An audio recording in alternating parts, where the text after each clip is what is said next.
네, 안녕하십니까. 부동산계의 유재석, 네, 유재성입니다. 자, 지금까지 우리가 부동산 투자다 그러면 다다익선 많으면 많을수록 좋다. 그러니까 뭐 많이 우리가 사들여서, 그렇죠, 최대한 갭 투자를 통해서 많이 사들여서 또 거기에서 시세 차익을 많이 남기면 좋다. 뭐 이렇게 다다익선 어떤 투자 전략이었다고 보여주고, 자, 또 하나는 그렇죠, 우리가 뭐 그 수도권이나 지방까지 이런 쪽들까지 쭉 내려가서 뭐 그 분양을 할 때마다 그쪽에서 어쨌든 간에, 그렇죠, 분양권 전매를 통해서 뭐 특히나 비규제 지역 같은 경우, 그렇죠, 그래서 뭐 정말 샀다 팔았다 샀다 팔았다 이렇게 해서 뭐 발빠르게 좀 움직여가지고 좀 부동산을 통해서 돈을 버는 거, 이것이 투자 잘한 거다, 이렇게 많이 여겨져 왔는데요. 자, 어쨌든 간에 뭐 8.2 대책, 9.13 대책, 12, 16 대책, 또 뭐 6.17 대책, 7.10 대책 이번까지 해서, 자, 많은 대책들이 나오면서 이제는 다다익선, 뭐 많으면 많을수록 좋다도 글쎄요. 네, 그 다음에 샀다 팔았다 샀다 팔았다, 단기적으로 뭔가 투자 수익을 얻는다는 게 무조건 좋을까요? 자, 이런 부분들이 7.10 부동산 대책 이후에 좀 많이 변했습니다. 소위 말하는 투자의, 부동산 투자의 포인트가 이제 변경됐다라는 건데요. 자, 우리가 뭐 부동산 투자 잘 하려면 이런 포인트들을 잘 잡아야 되고, 그 바뀐 부동산 포인트들을 또 잘 습득을 해서 거기에 맞게 투자하는 거, 트렌드에 맞게 투자하는 게 맞겠죠. 그래서 오늘 그런 부분들을 가지고 자세하게 한번 말씀을 드리겠고요. 자, 방송 중에도 그렇고 방송이 끝나고도 전화가 열려 있습니다. 02-2638-3956, 02-2638-3956으로 여러분들의 궁금증, 세미나 안내 문의 주시면 자세하게 안내해 드리겠습니다. 자, 특히나 이제 뭐 7.10 부동산 대책 이후에 많은 어떤 투자의 판도 변화라고 할까요? 자, 이런 어떤 투자의 관점, 투자의 포인트들이 이제 많이 바뀌었는데, 그 부분들을 한번 살펴보면은요. 자, 일단 뭐 서울 지역 같은 경우도 뭐 이제 많이 바뀌었죠, 사실은. 자, 일단 가장 중요한 게 두 채, 세 채, 그러니까 다다익선, 많으면, 집도 많으면 많을수록 좋다라고 했는데, 이제는 그게 아니죠. 그렇죠. 만약에 10억, 10억, 10억 이렇게 세 채를 갖고 있는 것보다는 차라리 똘똘한 한 채, 30억짜리 한 채 가지고 있는 것이 훨씬 더 지금 뭐 세제상도 유리하고, 그 다음에 지금 부동산 가격이 올라가는 것들도 보면 뭐 실질적으로 지금 강남권에 있는 비싼 아파트가 더 비싸지는 것들을 지금 계속 경험을 하고 있잖아요. 이제 그러다 보니까 지금 서울 안에서는 두 채, 세 채 갖고 있던 분들이 이걸 차라리, 그러면 아파트 내가 실거주 하는 거는 차라리 그냥 한 채만 실거주 하겠다, 이게 훨씬 더 지금 유용한 전략으로 지금 계속 지금 뭐, 그렇죠, 그래서 뭐 정말 똘똘한 한 채, 똘똘한 한 채 하면서 강남권 쪽에 지금 많은 투자자들이 집중되고 있고, 실제로 지금 강남의 뭐 아파트 가격들이 계속 올라가는 것도 바로 이런 전략들 때문에 그렇다, 이렇게 말씀을 드리겠고요. 자, 뭐 이렇게 강남권 쪽에 집중되는 이런 것뿐만이 아니더라도 최근에 월세를 살더라도, 자, 이건 무슨 얘기냐면 지금은 이제 뭐 6.17 대책, 7.10 대책 나오면서, 그렇죠, 내가 전세자금 대출을 받아서 지금 3억 초과 이상의 아파트, 투기나 투기과열지구간에서 3억 초과 이상의, 그러니까 서울에서는 안 되는 거죠. 서울 안에서 3억이 넘어가는 아파트를 사면 내가 그 주택 담보, 그 전세자금 대출을 받았던 이것을 뭐 바로 회수를 하겠다. 자, 그러니까 내가 예전에는 전세자금 대출을 받아가지고 그걸로 또 이렇게 집을 사는 이런 전략들이 유효했는데, 그게 안 되다 보니까 그러면 차라리 나는 집을 사고 싶긴 하니까 전세를 살지 않고 차라리 그럼 월세를 살겠다. 월세를 살면서 지금 6억 이하, 그렇죠, 특히나 이번에 이제 그 대책에서 뭐 이렇게 규제책이 많이 나온 것도 있지만, 오히려 지금 무주택 쪽의 서민들 같은 경우에는 부부 합산 소득으로 해서 예전에는 7천만 원이었던 게 이제 8천만 원으로 1,000만 원 올라갔죠. 더더구나 생애 최초 같은 경우에는 부부 합산 소득이 8천만 원에서 9천만 원으로 올라갔습니다. 그만큼 더 좋아진 거죠. 더더구나 6억 이하의 집을 살 때는 지금 뭐 서울 안에서는 지금 뭐 DTI라든지 LTV 그러니까 주택담보대출 비율이 40%밖에 안 되는데 이것을 또 10% 올려줬죠. 그러니까 지금은 50%까지 받을 수 있습니다. 그러면 내가 만약에 6억짜리 집을 산다라고 하면 정말 3억까지 대출을 받을 수 있으니까 내가 3억만 있으면 되는 거죠. 자, 그래서 최근에는 6억 이하 쪽에 있는 아파트들에 정말 많은 사람들이 정말 엄청나게 정말 몰려들고 있습니다. 그래서 이제는 정말 6억 이하 아파트가 서울에서 있을까라고 생각될 정도로 정말 6억 이하 아파트가 정말 귀하신 몸이 됐고 정말 씨가 말라가고 있는, 예전에는 그랬었죠. 6억 이하는 가격이 많이 오르지 않았죠. 그래서 고가 아파트는 고가 아파트대로 엄청나게 올라가고 6억 이하는 가격이 많이 안 올라서 양극화가 엄청나게 심해졌었거든요. 서울 안에서는. 자, 그런데 이제는 6억 이하가 이렇게 많이 몰리면서 오히려 이것이 7억, 8억대로 지금 진입을 하고 있죠. 자, 여기에다가 9억 이하 같은 경우에는 지금 9억에서 15억 사이는 주택담보대출 비율이 20%밖에 안 되잖아요. 그러니까 50%가 줄어서. 자, 그 다음에 15억 이상은 뭐 아예 안 되고. 자, 그러니까 만약에 그 구간에서 산다라고 하면 9억 이하를 하면 그래도 주택담보대출을 40%까지 뭐 이렇게 감면이 안 되고 받을 수 있으니까, 자, 그런 측면에서 지금 9억 이하도 굉장히 뜨겁습니다. 자, 그러다 보니까 지금 최근에 노원구의 아파트 가격이 10억까지 넘어가는 게 그런 부분들이죠. 뭐 지금까지 노도광, 그러니까 노원이나 도봉이나 강북이라든지 아니면 금강구라고 해서 금천이나 관악, 구로 이런 쪽들이 6억 이하, 9억 이하가 대부분이었잖아요. 이쪽 지역들이. 자, 그런데 이제는 정말 6억 이하는 거의 없고 거의 7, 8억까지 쭉쭉쭉쭉 올라가고 있고 이제는 9억 이하도 거의 뭐 많이 소진이 되면서 오히려 이런 것들이 10억 클럽에 10억대로 지금 올라가고 있는 게 지금 서울시장의 판도의 변화다. 그러니까 아래쪽이 굉장히 뜨거운 게 지금 서울시장의 변화라고 할 수가 있겠습니다. 자, 이런 것들을 그러면 전세를 안고 전세자금 대출 받아서는 못하니까 그냥 월세 받아서 그 내가 갖고 있는 돈 가지고 정말 영끌이라고 하잖아요.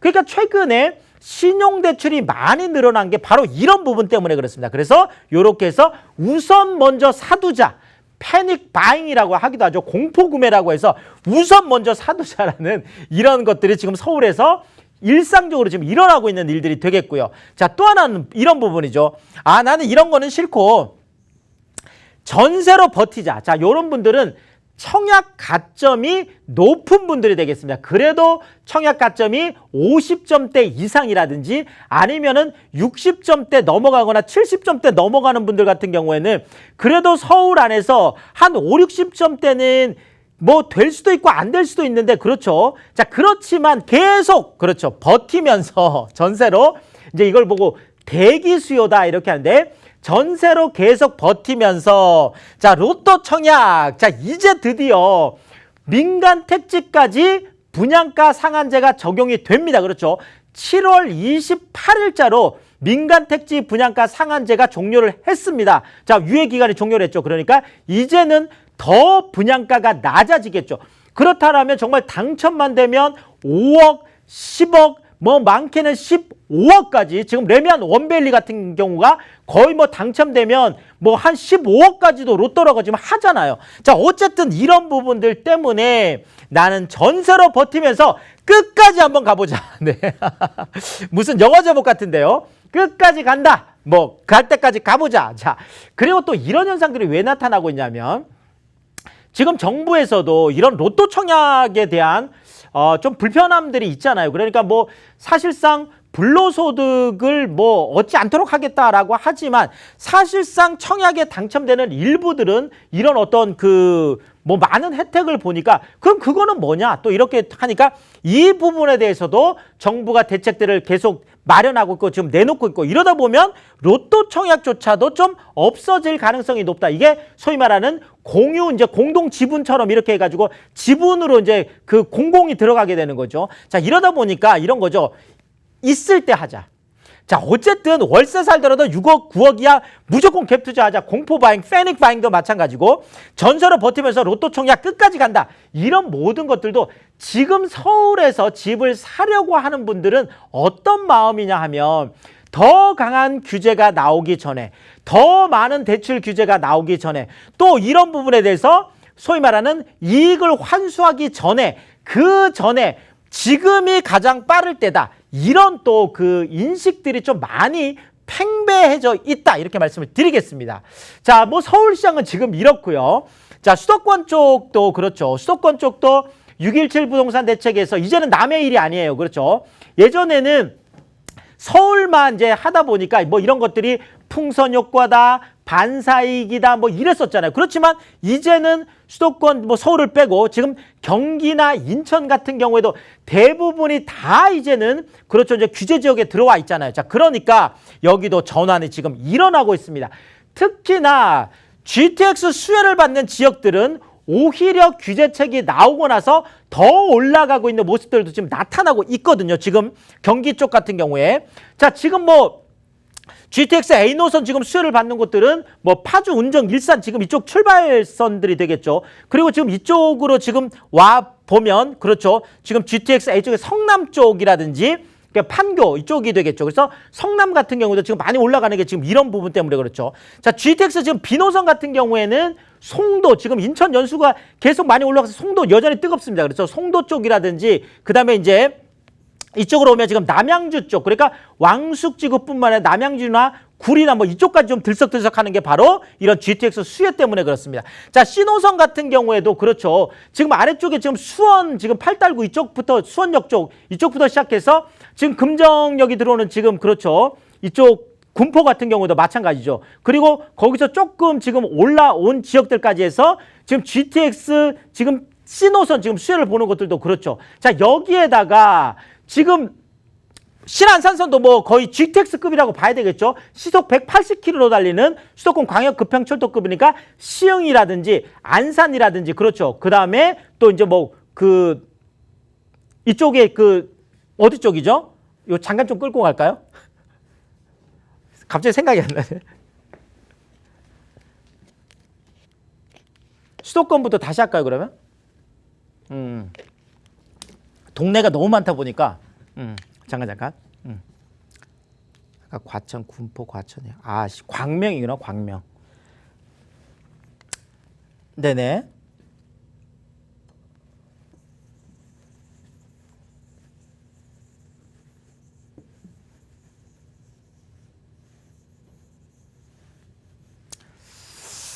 차라리 여기는 동네가 많으니까 조금 차를 들고 하는 게 낫겠.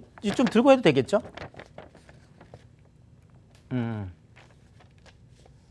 들고. 오케이. 네. 자, 여기에서 그냥 넘어가는 걸로 할까요, 그럼? 네. 네네. 자, 서울 지역들은 그렇고요. 이제 수도권 쪽을 보시면, 자, 수도권 같은 경우에도 지금 뭐 그 12, 16 대책 나오고 그렇죠. 그 다음에 6.17 대책 이제 나오면서 거의 뭐 경기도 전체 다, 그 다음에 인천 전체 다가 이제는 규제 지역으로 묶였기 때문에 예전에는 뭐 서울만 묶였을 때는 뭐 지금 경기나 인천 같은 경우에는 아, 풍선 효과다, 반사이익이다 이런 것들 때문에 굉장히 즐거웠는데 이제 뭐 6.17 대책 나오면서 경기 전체 다 묶였죠. 인천 전체 다 묶였죠. 이 남의 일이 아닌 거예요. 자, 그러니까 지금 수도권 쪽도 많은 그 부동산 이제 투자 포인트의 이제 전환이 지금 일어나고 있는데요. 자, 그 중에서 수도권, 그러니까 경기나 인천 중에서 투자 포인트의 가장 핵심은 바로 GTX가 되겠습니다. 그렇죠? GTX 수혜냐 아니냐에 따라서 굉장히 이제 달라지게 됐는데, 자, 일단은 GTX A 노선 같은 경우에는 뭐 파주 운정도 그럴 수가 있겠고, 자, 일산 쪽도 그럴 수가 있겠죠. 그리고 지금 이쪽으로 오면 성남, 그렇죠. 성남 쪽에 지금 판교 쪽이라든지 뭐 성남이 뭐 들썩들썩한 거 다 이런 이유들도 또 하나가 있잖아요. 자, 여기에다가 GTX 지금 B노선 같은 경우에도 지금 송도, 인천 연수구 그렇죠. 굉장히 많이 또 올랐었고 지금도 여전히 좀 그렇고 지금 남양주 왕숙지구에도 또 들어가다 보니까 남양주라든지 구리 쪽 같은 경우가 또 많이 올라가는 이런 부분이 있습니다. 자, 여기에다가 GTX 지금 C노선 같은 경우에도 수원역 지금 뭐 팔달구 뭐 수원 전체가 그렇지만 어쨌든 요런 지역들이라든지 또 하나가 지금 군포 그렇죠. 금정역이 들어오는 지금 군포 쪽이라든지 아니면 뭐 과천 그렇죠. 과천은 뭐 여전히 지금 뜨거운 것들이 있습니다. 자, 여기에다가 신안산선 같은 경우에도 시흥하고 그렇죠. 지금 안산이라든지 또 광명 같은 경우도 그렇잖아요. 그러니까 자 어쨌든 수도권 부동산은 GTX하고 지금 뗄래야 뗄 수 없는데 이런 GTX A노선, B노선, C노선, 신안산선 이런 수혜가 있느냐 없느냐 이런 입지에 따라서 양극화가 그러니까 지금 뭐 대책 나오고 나서 오히려 좀 힘들어지는 데는 오히려 지금 미분양 물량도 나오고 있고 오히려 가격이 조정되는 것들이 나타나고 있거든요. 인천 안에서도 서로 다른 양상들이 나타나는 것도 바로 이런 부분 때문에 그렇습니다. 자 여기에다가 구축이냐 신축이냐에 따라서 그렇죠. 신축들이 지금 많이 그래도 지금 각광을 받고 있고 올라가고 있죠. 구축들은 뭐 올라간다고 하는데 뭐 별로 올라간 것 같지 않아 하는 게 바로 구축들이 좀 그렇고요.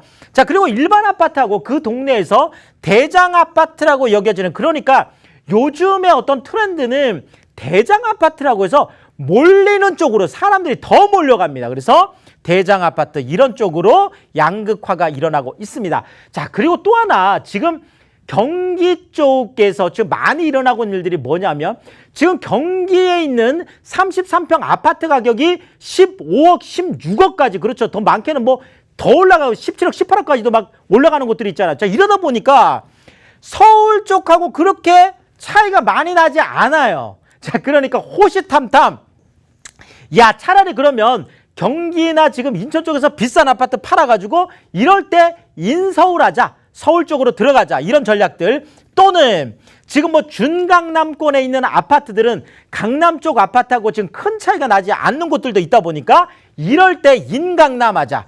호시탐탐 인강남, 인서울을 지금 기대하고 있는 부분도 있다라는 거죠. 자, 지방 쪽 같은 경우에는 지금 오히려 뭐 그 6.17 대책이라든지 7.10 부동산 대책이 나왔는데 지방 쪽이 처음에는 좀 뭐 풍선 효과를 많이 누리지 않을까라고 생각을 했었는데 똘똘한 한 채 역풍이다. 아까 제가 뭐 서울 쪽에서도 말씀을 드렸고 물론 경기 인천도 똘똘한 한 채 열풍이 뭐 대장 아파트나 이런 것들이 다 그런 쪽으로 봐야 되거든요. 자 결국 수도권 쪽 서울 경기 인천에 있는 많은 투자자들이 지금까지 지방 쪽으로 내려가서 뭐 그 좀 아파트 그러니까 특히나 아파트 채수들을 이렇게 좀 많이 늘리고 이런 것들이 많이 있었거든요. 자 그런데 그게 지금 이제 가능하지 않다 보니까 지금 뭐 수도권에 있는 아파트를 처분을 하는 게 아니라 지방에 있는 아파트를 먼저 처분을 한다든지 아니면 예전에 지방에 원정 투자를 갔었는데 그 원정 투자를 안 간다든지 이러다 보니까 오히려 지방 쪽은 똘똘한 한 채 지금 역풍이 불고 있고요. 자, 그 안에서도 지금 부산 같은 경우에는 똘똘한 한 채 양극화라는 게 광역시급 안에서도 오히려 똘똘한 한 채 쪽으로 지금 모으고 있는 그러니까 좀 그 똘똘한 한 채가 있는 지역은 그나마 좀 상승세가 폭은 좀 줄어도 부산 같은 경우가 그렇습니다. 약간 상승폭은 줄어도 그래도 좀 올라가고 있는데 다른 쪽들은 오히려 좀 떨어지고 있는 이런 모습이 지금 나타나고 있고요. 자, 또 재밌는 거는 충남 계룡시 같은 경우에는 세종 대전하고 좀 가까운 쪽이고요. 충북 증평 같은 경우는 청주하고 좀 가까운 쪽이고 경북 영천은 좀 대구하고 가까운 쪽인데 자, 요렇게 가까이에 있는 위성 도시들이 좀 틈새 시장으로 약간의 풍선 효과를 누리고 있어서 계룡시 같은 경우에는 뭐 한 7배가 거래량이 들어가고 증평은 한 5배, 뭐 경북 영천은 한 3배, 4배 가까이 늘어나는 이런 모습들도 지금 좀 나타나고 있는 그러니까 지역마다 상황에 따라서 다 다른 양상이 나타나고 있습니다. 자, 결국 지방부동산은 정부의 정책이 어떻게 되느냐. 특히나 지금 세종 같은 경우 그렇잖아요. 세종시를 완성하겠다 이런 얘기들이 나오면서 지금 뭐 거의 10억이 넘어가는 이런 것들이 나타나고 있고 자 지역 경제가 어떻게 되느냐에 따라서 정부의 정책과 지역 경제 외부 요인, 부동산 내부 요인보다는 외부 요인이 핵심 포인트다. 이렇게 말씀을 드리겠습니다. 자, 또 하나가 최근에 주거용 오피스텔이 투자 포인트로 많은 뭐 각광을 받고 있는데요. 자, 뭐 거의 징벌적 수준의 뭐 거래세, 보유세, 세금 폭탄 수준이다 보니까 결국 주택임대사업자 등록을 통해서 해야 되는데 아파트가 지금 할 수 없잖아요. 그러니까 서울 중심권 안에 있는 주거용 오피스텔들 특히나 강남이나 지금 여의도 이쪽에 3대 업무지구 안에 있는 주거용 오피스텔이 각광을 받으면서 취득세 지금 높은데 취득세 최대 85%까지 감면받죠. 재산세 100% 감면받죠. 여기에다가 내가 살고 있는 아파트 한 채에 대해서는 1가구 1주택 비과세 혜택을 그대로 보고 또 주택임대 사업하는 것들에 대해서는 장기보유 특별공제 70%까지 받을 수 있고 또 임대소득에 대해서도 75%까지 감면을 받는 이런 많은 세제 혜택들 때문에 주거용 오피스텔들이 또 많은 각광을 받고 있다 이렇게 말씀을 드리겠습니다. 자, 결국 이런 투자 포인트 전환에 따라서 어떻게 하면 우리가 투자 전략을 짤 수가 있을까요? 자, 일단은 상품 가치보다는 입지 가치다 이렇게 말씀을 드릴 수가 있겠습니다. 자, 지금 똘똘한 한 채 쪽으로 지금 몰려들고 있는 것도 따지고 보면 예전에는 뭐 내가 이것이 무조건 브랜드 아파트다 아니면은 또 여기가 대단지다 이런 것만 보고 갔다라면 이제는 정말 그렇죠. 강남 3구라는 강남 4구라는 입지에 따라서 아무리 규제책이 나와도 그렇죠. 엄청나게 올라갈 곳들은 올라가고 있죠. 뭐 마용성 같은 경우에도 마찬가지죠. 이런 부분들이 있죠. 더더구나 지금 뭐 주거용 오피스텔 같은 경우에도 지금 뭐 그 여의도라든지 종로라든지 강남이라든지 이런 쪽에 있는 그렇죠. 입지들을 우리가 보고 투자를 해야 되는 거고요. 자, 이제 단기 투자는 어렵습니다. 장기적으로 우리가 중장기 가치 투자를 해야 될 것 같고요. 여기에다가 이제는 시세 차익만 가지고는 되지 않는다라는 거죠. 뭐 세금 다 내고 나면 사실 남는 게 없으니까. 그래서 시세 차익보다는 오히려 임대소득 쪽으로 방향을 전환할 때가 됐다. 이렇게 말씀을 드리겠습니다. 자, 방송 중에 제가 다 말씀 못 드리니까 세미나 오시면 제가 매주 수요일하고 매주 토요일 날 뭐 세미나 뭐 거의 1시간 반에서 2시간을 하고 끝나고 나서는 개인 상담까지 또 다 해드리고 투자 포트폴리오까지 다 짜드립니다. 세미나도 무료, 상담도 무료, 투자 포트폴리오 짜드리는 거 다 무료인데 많은 분들이 오시니까 꼭 예약 전화하고 오셔야 되겠습니다. 02-2638-3956 02-2638-3956으로 신청하시고 성공 투자하시면 좋겠습니다.